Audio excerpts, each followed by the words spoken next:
Wouldn't it be great to get behind the wheel and really know what you were doing? Oh, this is the fun part.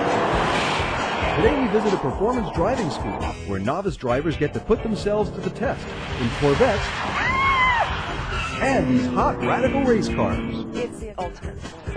Plus, it's Miami nice. This thing is nuts! Whoa!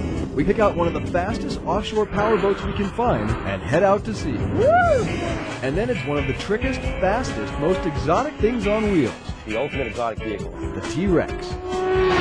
It's all happening right now on Life in the Fast Lane.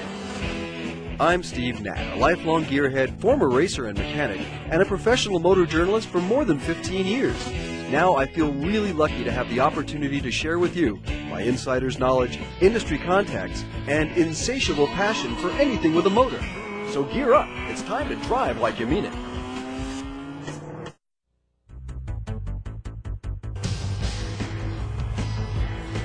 All right, here's the question. What goes from 0 to 60 in less than 4 seconds, corners with 2 G's of lateral load, has 3 wheels, costs around 50 grand?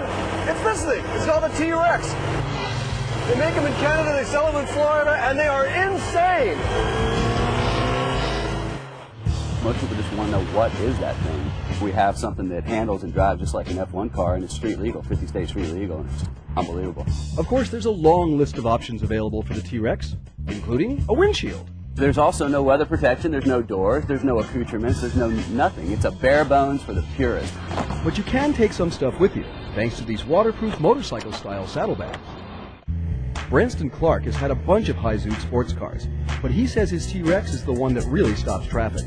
The ultimate exotic vehicle. You drive this down the street, there could be a Lamborghini next to you, there could be a Rolls Royce, you know, anything. All eyes will be on this. I've had this on the highway with the Lamborghini, and it's no competition. Really? No The competition. Lamborghini just stomps you. Yeah. Other way around. Really? Okay.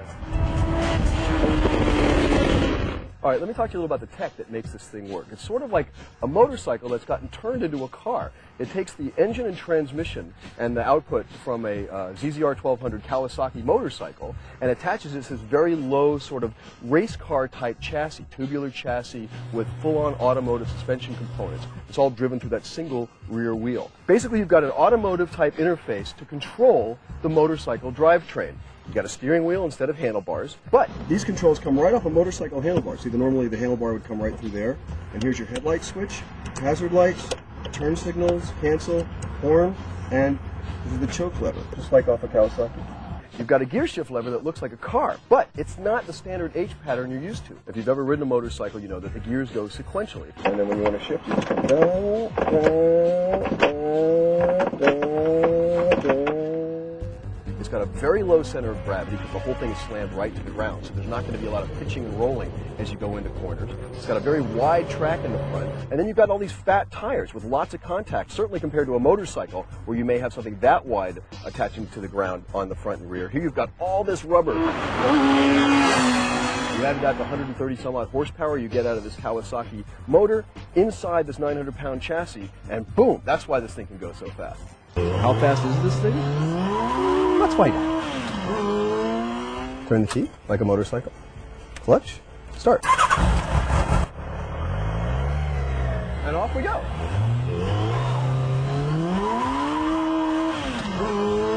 Where my brain is being split in two, I'm getting like a multiple personality disorder. I'm driving a car, I'm shifting a motorcycle.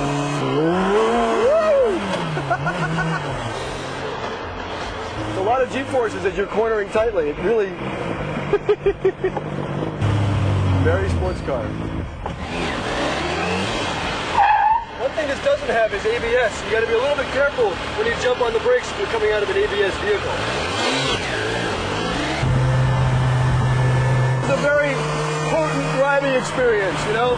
It's very elemental. I'm sitting on the ground. This Cowie motor is screaming over my shoulder. A hot Florida wind is blowing me out of the car. It's not exactly your luxury sports car experience. But it certainly is unique, and it's very fast. And that, my friends, is a recipe for fun. For Life in the Fast Lane, I'm Steve Nat. Find out more at fineliving.com. Real information for real people.